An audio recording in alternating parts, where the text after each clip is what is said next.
FPK, Future Proof Knowledge Podcast. Mind unlocked. With every episode we cast. Real talk, real tools, wisdom on the fly. Tune in, geek out, reach for the sky. FPK, Future Proof Knowledge Podcast. Future Proof Knowledge Podcast, episode 28. We are live. We hope you've all been keeping well. I don't know what it's like where all you are, but it has been so wet in January and sliding into February in Ireland. So much so that the River Boyne, which is the river that runs through my town, has burst its banks in different places. So there's a lot of flooding. That's where we're at. I think everybody here is sick of the rain. I'm joined today by J. Sean Mills and Olive Hickmott. How are you both doing today? Right, thank you. Doing well. Yeah. What's the weather like with you, Olive? Freezing cold. Okay. Have you avoided the rain though so far? We've only had a little bit of drizzle today. Okay, let's hope it stays like that, Yes, and exactly. it gets a bit warmer. You've got a lovely scarf on today anyway to keep you warm. Yes, exactly.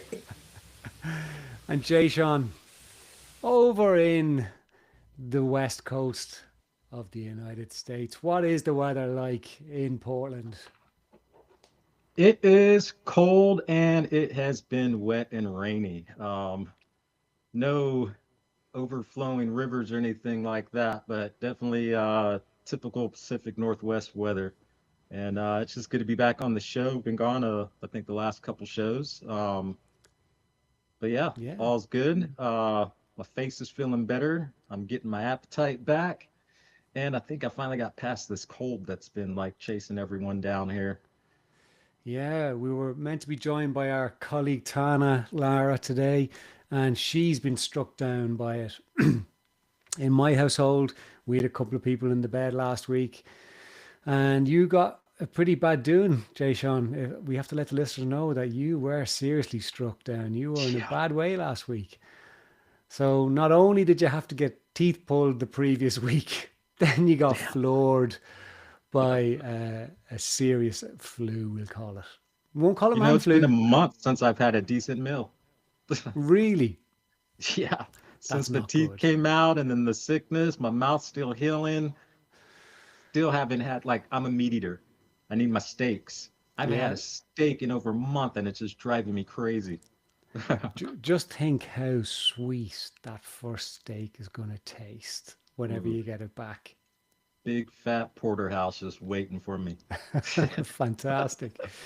But folks, today we are going to talk about healthy habits. And I know at the start of the year, we kind of delved into the new year and the new routines and all that kind of stuff, and how sometimes with New Year's resolutions, we can drop off a cliff, and a lot of people might have given up on those New Year's resolutions now. But what we want to focus on today is those healthy habits at home that can help each of us manage our mental health as well as our physical health a little bit more effectively. And by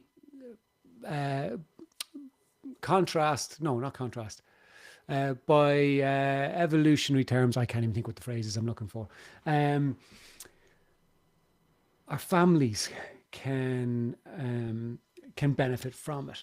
So healthy habits. What are healthy habits? And they're going to be different for each of us. So for me and my house and my family, we like to have the house pretty clean. We're not talking like show house clean. Definitely not like that. We've never been like that. But we do like to have a level of cleanliness. We clean the house every week, and we try to keep on top of all that stuff. I say we. My wonderful wife does pretty much all of it. So I owe her all the flowers that I can give. But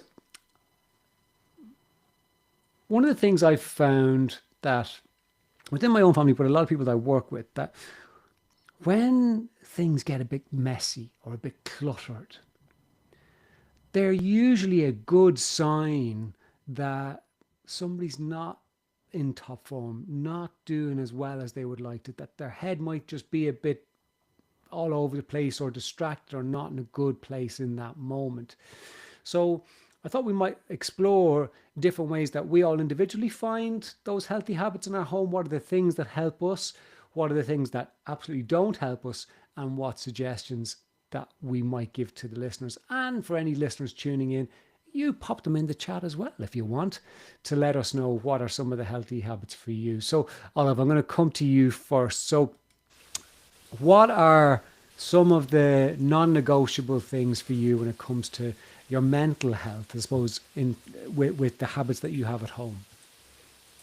I'm not going to show you my desk. Because it's not very tidy. But I do know where everything is. And it's been a really busy weekend and first day of the week here. And so things do tend to be a bit all over the place.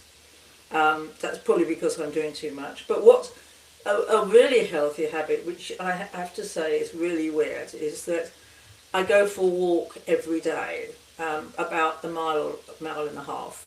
And I started doing this when COVID arrived. And it's the only thing I can ever think of being thankful to Boris Johnson about, because he actually said you can go for a maximum of an hour's walk a day and you should do this, which I was really impressed about at the time. So I've been doing it ever since. And so that's years now. And on occasions I don't, but normally because I'm walking somewhere else or something later in the day. But I like going out there first thing in the morning before I've eaten my breakfast, preferably not pouring with rain. And so that's one thing I do. I've got good techniques for getting my brain to calm down when it needs to, and that's some of the stuff I teach other people. And so those are a couple of things that I do. So talk to us a bit about some of those techniques for calming your brain, because I think, like we'll talk about, say with FBK University, we'll talk about the Optimal Learning State program, which gives families lots of different ways to help their children manage to regulate their nervous system and to kind of calm them down and stuff like that. But for you, what are some of the most effective ones you found that worked well for you? I do a lot of energy work, and I do a lot with shifting my energy. I can tell when I've picked up other people's energy and I can get rid of it again. And so those are some of the sort of housekeeping things, if you like, I do with energy. And when I was thinking about it last week, I was thinking, actually, I spend my life really talking about mental images of what people have got, what mental images they have, and how they might like to keep them under control, and how they might like to change them if they don't like the ones they've got. And so but images, mental images, are really all energy. So it's just a question of what you're doing with it. And one of the things I teach kids a lot to do is get their mental images,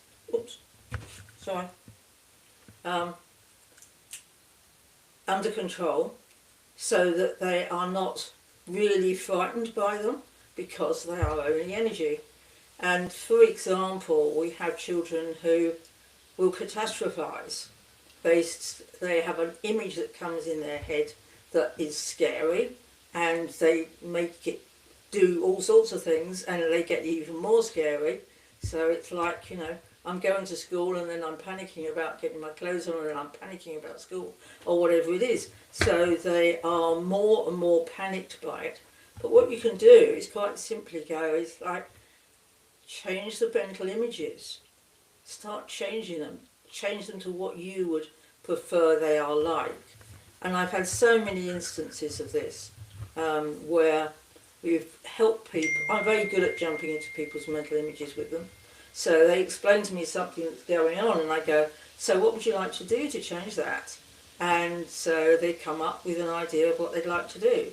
And so I think it's one of the most important things, is to have your internal dialogue, if you like, of pictures under control so that you can feel comfortable with them rather than panicked by them.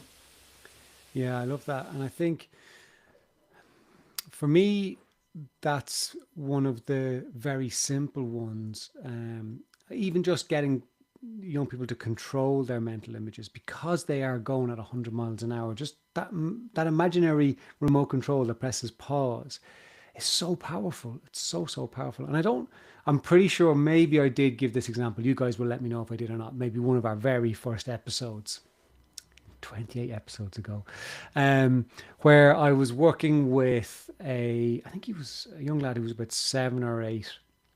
And this kid would get into trouble a lot in school. And then he'd come home and he'd get given out to at home and he'd get in trouble at home.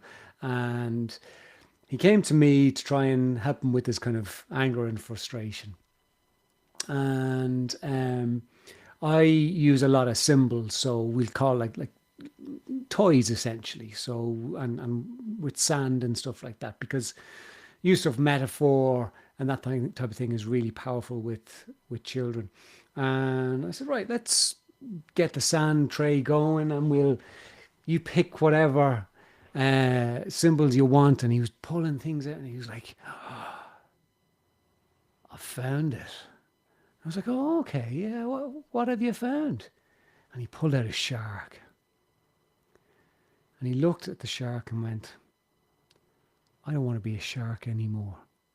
I was like, well, what is a shark? What is a shark? What's it do? He goes, sharks go around biting things. They bite people. And he was like, I don't want to be a shark anymore. And I was like, okay, what would you rather be instead of a shark? And he went digging, and he's digging, and he's looking, and he's pulling, no, not that, no, not that, no, not that. And he pulled out a dolphin. And he went, I want to be a dolphin. I went, well, what's a dolphin? Tell me what a dolphin does. Dolphin's really peaceful, glides, it's beautiful, it's very calm and very peaceful. The kid didn't get in trouble in school. I was working with him for 6 weeks, again within the 6 weeks. Now, I'm not saying that was the moment that changed things, but I think it is the moment that changed things because, like you're saying, Olive, his mental picture of himself was someone who goes on the attack, bites people, has to respond. And no doubt the other students, because this is what people do, is provoke. They know we'll get something out of this guy. Let's just poke at him and see what happens. But also sometimes teachers, sometimes parents have expectations that the child is going to be a troublemaker. So they unintentionally look for the moments when that child will actually do something that might resemble get in trouble and go, see, there you go. It's confirmation bias. Look, there you are causing trouble again. And it was just such a beautiful experience to be able to witness and, be part of, seeing that child changing so quickly. Now, I don't know what will happen to that kid in the future. I saw him for 6 sessions and then we were done. I haven't seen his name down in the local courts issues. I haven't seen him on the local, have you seen this missing child? So maybe he just became a regular, average, everyday kid who had his normal ups and downs. But in that moment, that was relief for him and his parents. Sorry, Olive. The Say again? I think the ability to change your own pictures. He was changing his pictures. His pictures was like a shark, and then he changed them into a dolphin. So he changed those pictures. So when he was thinking about life, he would be seeing dolphins. And that's the key to it. It's not about showing somebody a picture. It's about them creating their own picture. Yeah, and that was the power of that process. And it is the power of using the symbols, is that they are picking it out. And we don't sit and interpret. Like, I could have sat there and went, oh, shark, there you go. But my experience of a shark might be totally different. Might be really exciting. Now, most people who've watched Jaws probably don't see sharks as exciting, but it could be. So it's so important for the individual to be able to change things, and that's can be sometimes where maybe as parents we interpret things that we don't need to interpret. Jay Sean, talk to me about some of the healthy habits, if any, that you have at home that work for you. I've never been one to really think of things in as far as healthy or non-healthy. Health has just never been one that's health has always been to me. If I'm sick, I'm sick. If I'm not sick, I'm healthy, and that's that. But things that I do that just keep my mind at ease is I need to have a place for everything and everything in its place. Um, if you blindfold me, I can position myself, stand up right into my house shoes. They're in the same place every time, and I can do it blindfolded. I can go through the house, grab anything I need, my toothbrush, whatever. It's in the same place every single time. For me, it's just about um, things being in their place. If things are in their place, um, then my mind's at ease and I'm not worried about it. Uh, Even with my billfold, my wallet, when I open up my wallet, my cards have to be in a specific order. If I open up my wallet and I don't see the red card when I open it up and my ID, something's wrong. I might have 3 or 4 cards, but it's always the red card on top. I know exactly which card is behind that one and which is behind that one. On the other side of the wallet, I know my ID's there. I know exactly what's behind my ID, and nothing gets shuffled out of those places. In my vehicle, um, if I'm driving, I can reach behind my seat and grab something that I may need, and I can grab it without looking because everything is in its place. When I'm in a new environment and I don't know where things are, then it can be a little overwhelming in my head. Like, okay, like I need to figure this out. So my first thing whenever I'm in a new place is, okay, whether it's my space or not, when I'm occupying this particular space, this is going to be where this goes. This is where this is going to be where this goes. And that's the way it's going to be. And every time I come back to that location, that will be the same thing. Without that, then I just kind of feel like there's a little bit more chaos, and my mind is trying to figure out why the things I need aren't where they're supposed to be.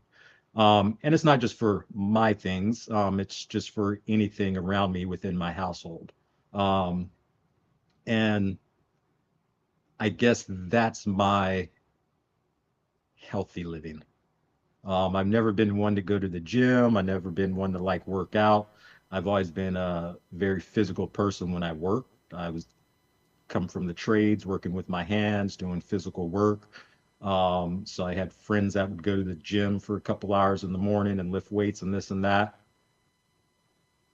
I'm lifting and bending and squatting and doing all this stuff for 8 to 10 hours a day working, which is a much longer physical workout than just going to the gym for an hour. So I've never been a workout person. It's just been when I do things, I do it in a pattern and I do it systematically so that even when I come back to it again to another job, it's going to all be done the exact same way in the exact same order and nothing's going to be changed because I know the consistency of if I've done it this way and I got to the finish line, the next time I do it, there's no need to change the pattern because then I can predict what's going to happen each step of the way. So for me, healthy living, I guess, is predictability. Setting a predictable environment for myself makes me feel at ease. And tell me, so you moved into a new property, what, 4 or 5 months ago? Yeah. How long did it take for you to feel at ease in that new property?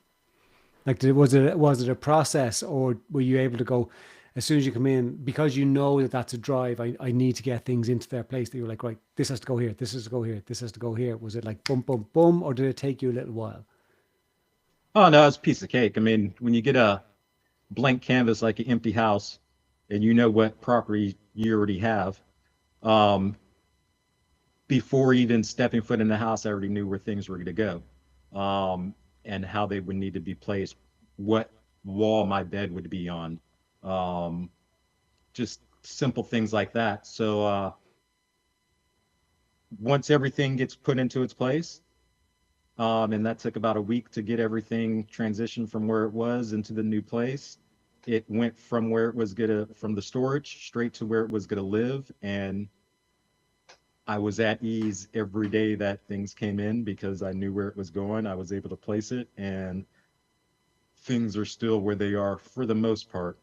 Now, I like structure. I like things to be where they are, but I also have a force that's fighting that.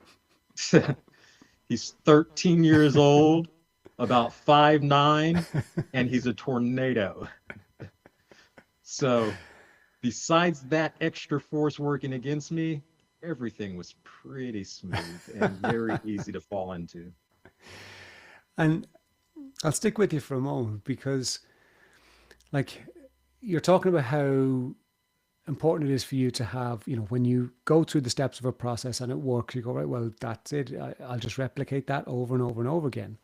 But here you are working in technology. And as we all know, technology, when you do A, B, C, D, E, and F, maybe the next day it doesn't go A, B, C, D, E, and F. So how have you managed working in the technology sphere when challenges present themselves like that? Does it I was going to say upset you, but I don't mean as in crying your eyes out, but does it cause you annoyance when things don't do what they done yesterday? I think that's been the most exciting part about transitioning into the tech space is my processes doesn't change. My process is still the same. I find out what my starting point is.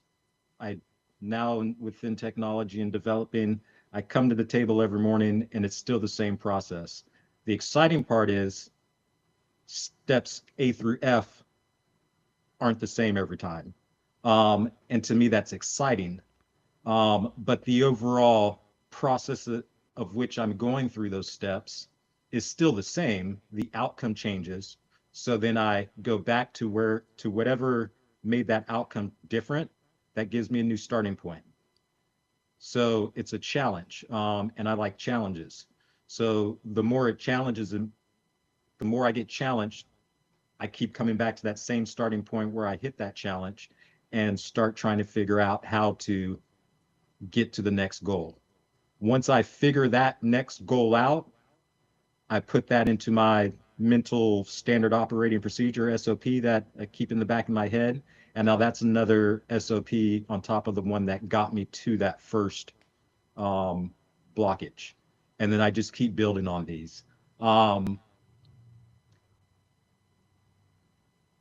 and yeah, so the process doesn't change. It's just at that point, you just accept the challenge and you fight with it. And as long as you know that you have a process, it's easier to find out what went wrong within that process. So even though there's challenges and things are going wrong, because I have a process that I don't step away from, I'm it's easy to identify at what step of that process made the failure. Then I can go back, readdress my steps up to that process and figure out how to build that bridge across that first hurdle and continue on.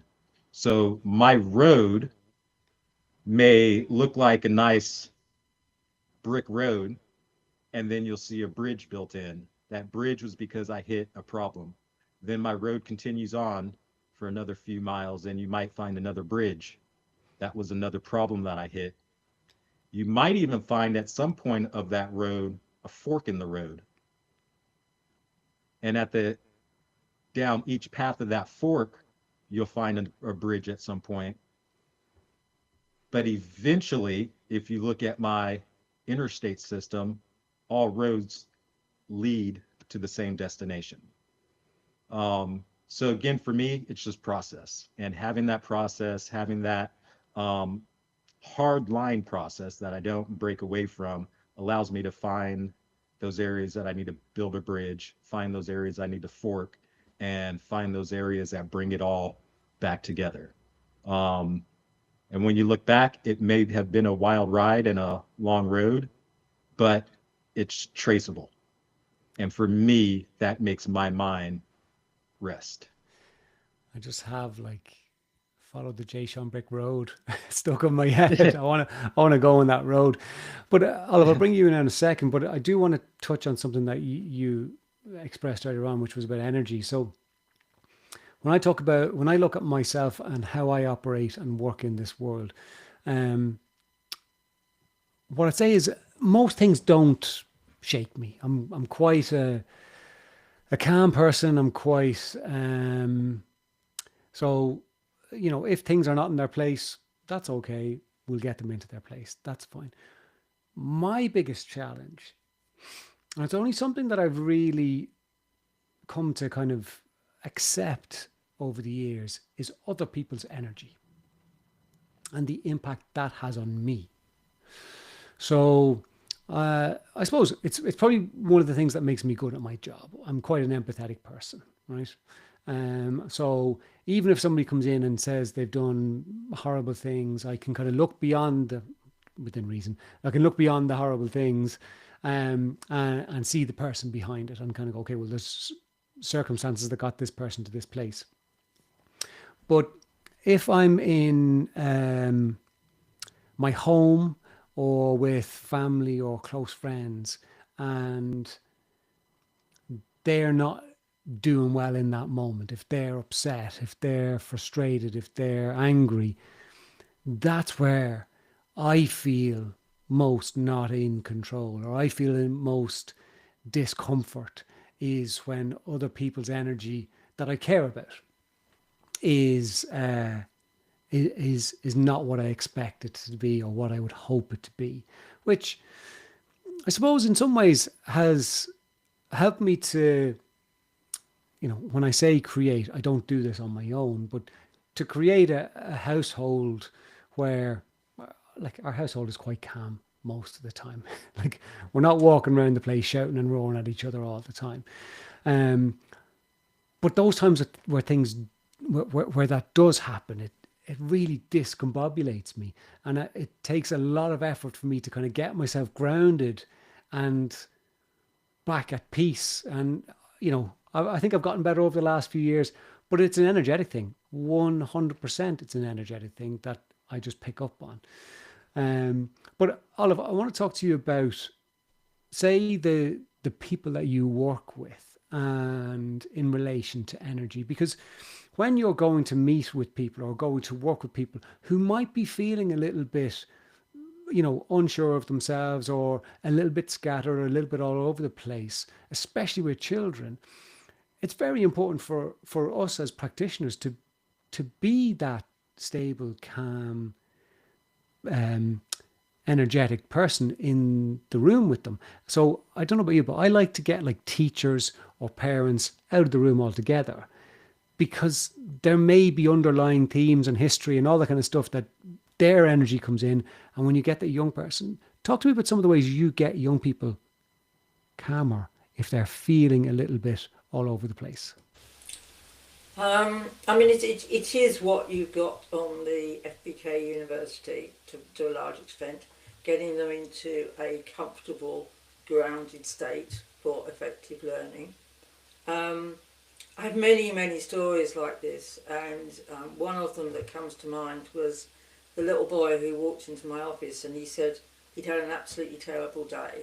And I said, so what? And because I've done energy work a long time, I'm relatively good, but not perfect, I have to say, at keeping my energy calm when I'm talking to somebody else. But he came in and he said he'd had a terrible day. And I said, did you tell your mum? And he went, no, no, no, no, I can't do that because that would make two of us miserable. And he knew, he was only about 8 or something like that. He knew exactly what would happen. And that's the energy transference from him to his mum, because she clearly feels that very concerned about him because he's had a terrible day at school and I don't know, he's been bullied or whatever it was. And so she's going to be more reactive and pick up more stuff from that. And for so long, people have thought they can help other people by picking up their energy so that they're not running it, if you like. And that used to be probably true. It probably wasn't actually true ever, but it was certainly a myth that you could, you know, if you're an empathetic, caring person, you would pick up their energy, whereas actually you're just being dumped on. Now, after you've been dumped on, they may feel a lot better, but you don't have to take it on. You can just let them express it and help them to set some sort of a boundary around them so that energy is picked up and got taken down into the ground. You don't have to take it on. It's good for them to talk about it, to get rid of it, but it doesn't mean you have to have it. I'll give you a story about me, which was some years ago now. I had to do 20 odd days going to a hospital every day. And the first day I went there, I'd got my husband to go with me because I knew what would happen. I came out and 20 minutes later, I was completely incapable of driving the car. I was so tired. And what I'd done was picked up the hospital energy, other patients' energy, quite a lot of whom looked a lot worse than me. And so the next day I went and did it again. And after that I went, goodness gracious, Olive, you've got to stop doing this. So before I got to the hospital, I set the energy in the hospital. And whether or not it had any effect, the reality was in the first 2 days, the hospital was running late all the time. And after I cleared some of the energy out of it, which of course, you've got a load of people who are sick there, you are bound to be collecting a lot of energy in a hospital.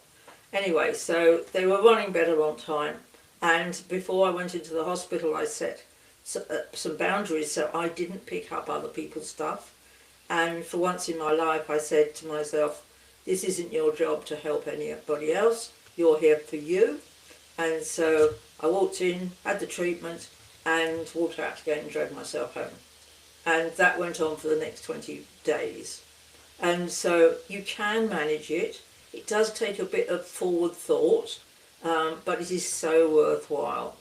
And we can help our kids do exactly the same thing. I did a great metaphor the other day, talking about metaphors. Somebody was telling me about, well, how do you get rid of energy that you've picked up from somebody else? I said, I have 2 dogs. When they've been playing, what do? They have a really good shake before they separate off and go on their own ways. I said, you could try doing that. You know, that's one simple thing you can try without much effort. But we can teach you some other stuff that you can do to be slightly less dog-like. But animals pick up energy so easily. And so it's really worth taking a look at what they do and then seeing what you can do to emulate it. Yeah. Does that make sense? It does, yeah. And like, I suppose, you know, we've all heard stories or seen, you know, where dogs will come and lie at your feet if you're feeling a bit low, or, you know, that type of thing. Like they're phenomenal the way they can pick up on energy. I too got into energy therapy, and I firmly believe that. So we live in a world where a medical model is very much how the world is. So it's very theoretical, it's very logical, and A plus B must equal C. But that's not the case. And anybody who has ever walked into a room and you just feel uncomfortable, but you haven't seen anything, you haven't heard anything, you just feel it.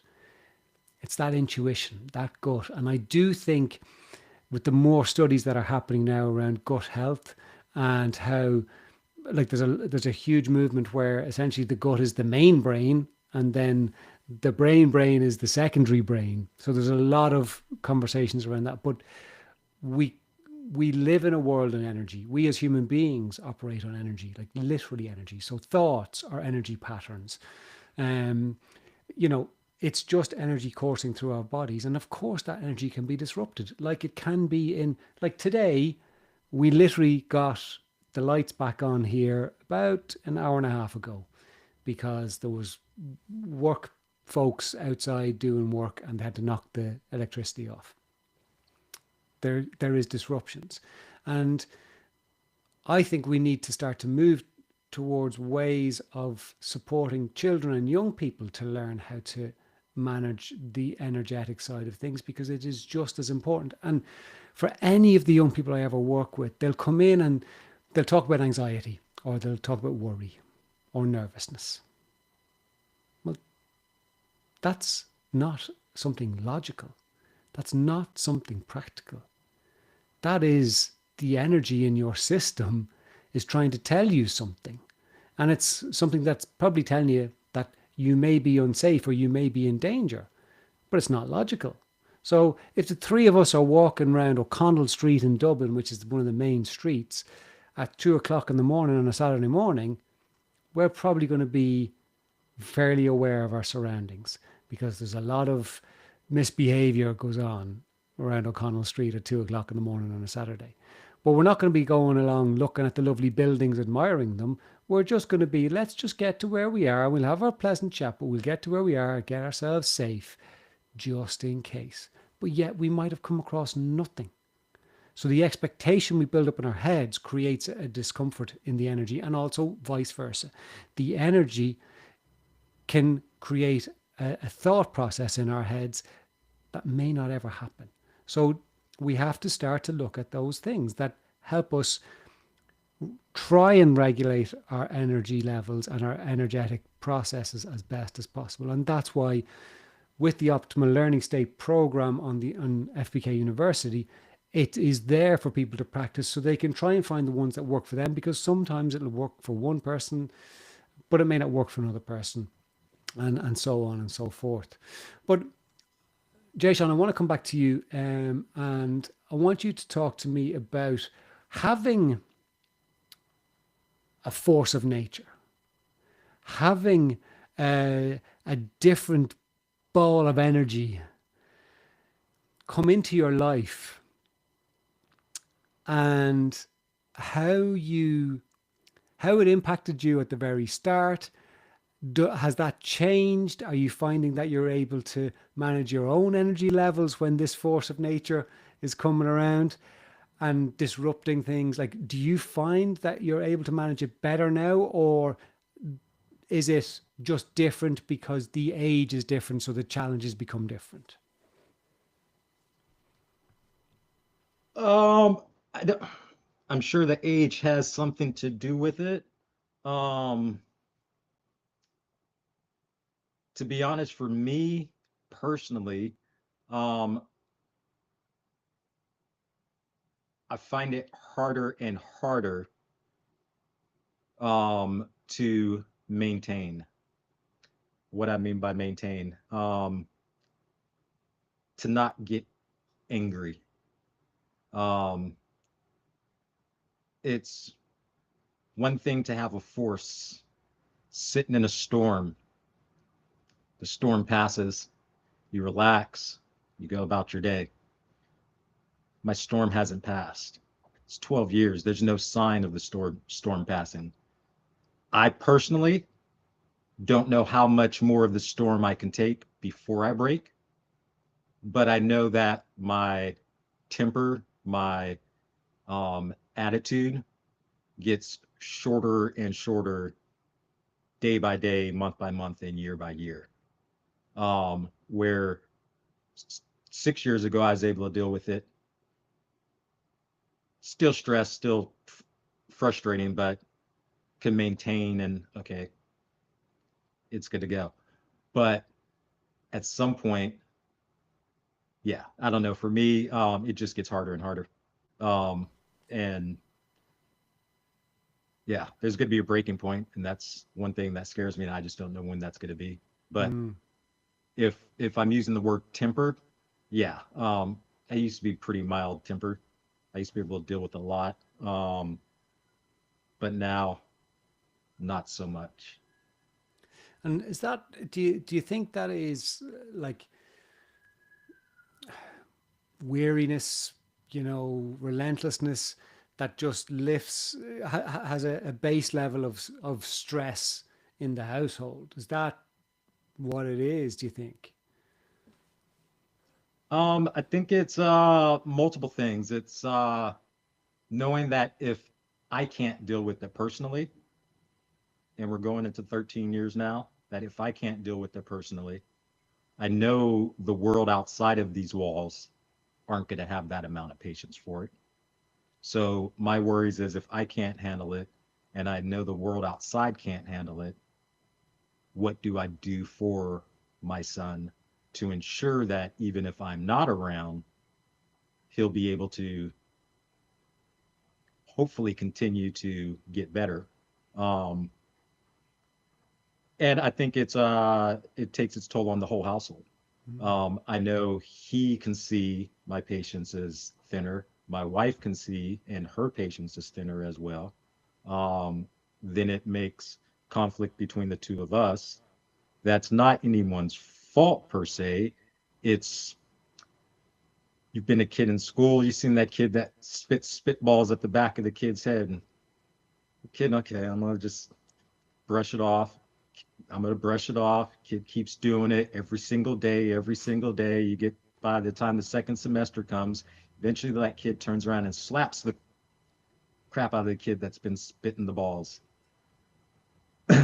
It's that relentlessness and not getting a break from it Mm. that plays the biggest toll on, I would say, I guess, my health. Yeah. And because there is no obvious, clear place where you can go, well, 27th of February, 2026, that's when everything's Yeah. going to be fine. So knowing that probably, maybe that highlights the you finding those other ways of managing things, like having everything in its place, like knowing where to go, like having the ability to focus on your technology work and kind of go, okay, well, let's get this working and let's get this working, because it takes that focus away from the, this person that you love. But like any parent, there are times where we don't like our children at times because they do things that we don't like. Like that's a, and for some reason, I think it's something that we've become accustomed that we can't admit. But yet everybody can admit that they don't like their own parents at times. And yet as a parent, we're not, let's say, there are times where I don't like the behavior of my children. It's not that we don't like them personally, it's just the behavior that they're doing. We love them, but that thing is bloody annoying. So stop bloody doing it and hope that they'll stop bloody doing it. Olive, come on, you give us that a bit of light relief where Well, where you can tell us at what age does everything get better, where all the arguments in families stop. well, do you know one of the things that occurred to me while you were talking was, of course, I remember getting really stressed personally during lockdown, and one of the things that triggers that is that human beings like to know what's coming. And during lockdown, we had no idea what was coming next, and we could catastrophize all sorts of things. And I think not knowing what's next going to happen to your children is actually a real stressor. But I think from just listening to the three of us talking, I think we have to remember that we are all different. I mean, I could not get as organised as Jason if you paid me a fortune. where, funnily enough, I used to be a software engineer, but I don't remember being that organised. And so we are all different. We have to remember that, and we have to remember that for our children, that they aren't going to fit into our map of the world always. If we're lucky, if they fit into it sometimes. I mean, I've got more grown-up kids than you have, and goodness me, they are very unique. They are not models of me at all, I don't think. So, Which we can appreciate yes, at times, and we can not appreciate at other times. yeah, exactly. So I suppose like we've been talking about our own experience of the things that impact our health, we'll say, and the environment that we live in. So it is very much like we're saying we are probably all very different in how we live on a day-to-day basis, on a personal level. Forget our families for a second, but we're all probably quite different, which is fantastic. Like that's the uniqueness of it all. But when those things collide, that probably can be that can be where conflict exists, especially if there's an underlying stress.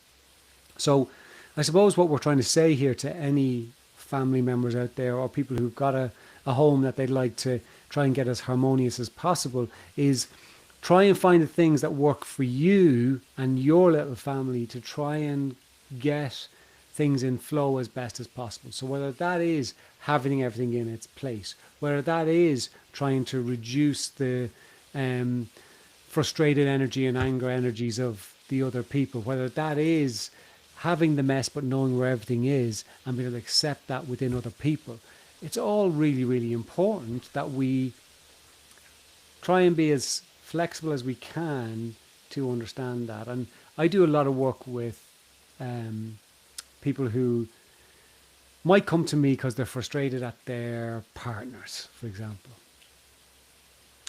And what's always fascinating is it's always the things that are the opposite of how we are that really frustrate us.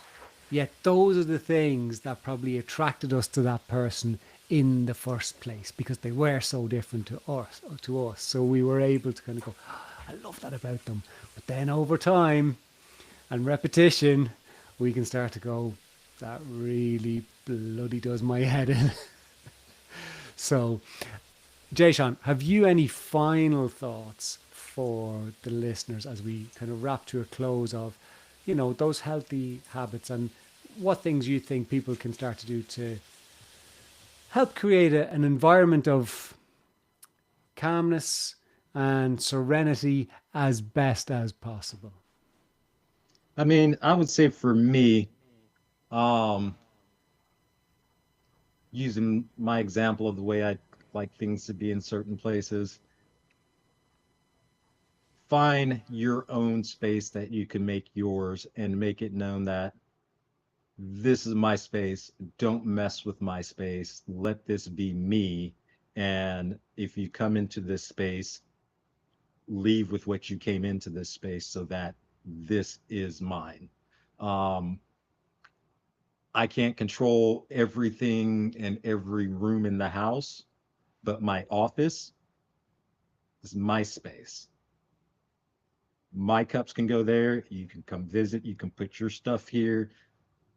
If I drop a piece of paper, I know I'm going to grab that, but don't leave your trash around behind. Or just find your space, designate something that is yours that everyone knows, nope, that's daddy's space, or no, that's so-and-so space.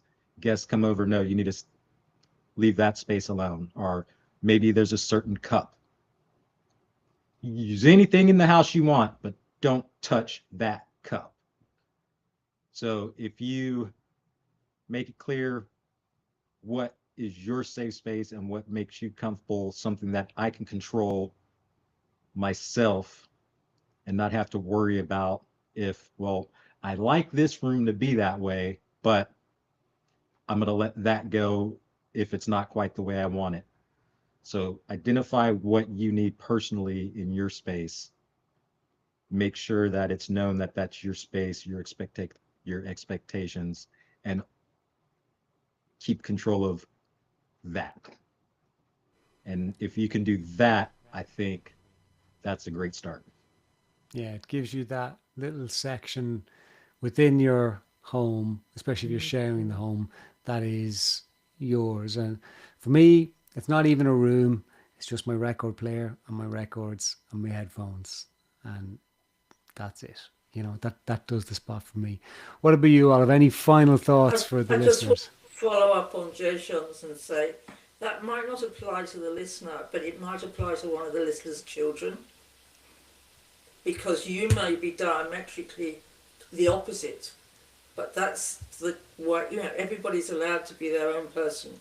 And if those sort of things that Joe Shon was talking about would really work for your child, then goodness, it's worth helping them enable that. And for me, I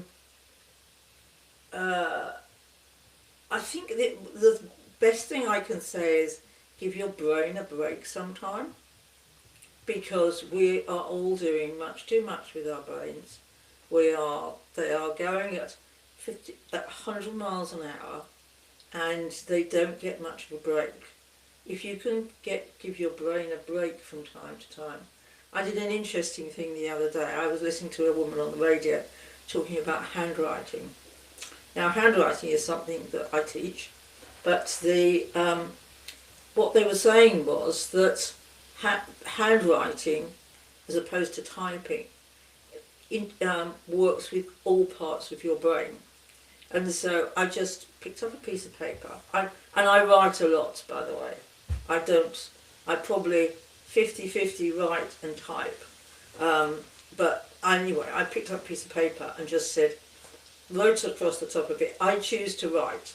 And then I just wrote down everything I wanted to say, which wasn't about anything in particular. I can't even remember what it was.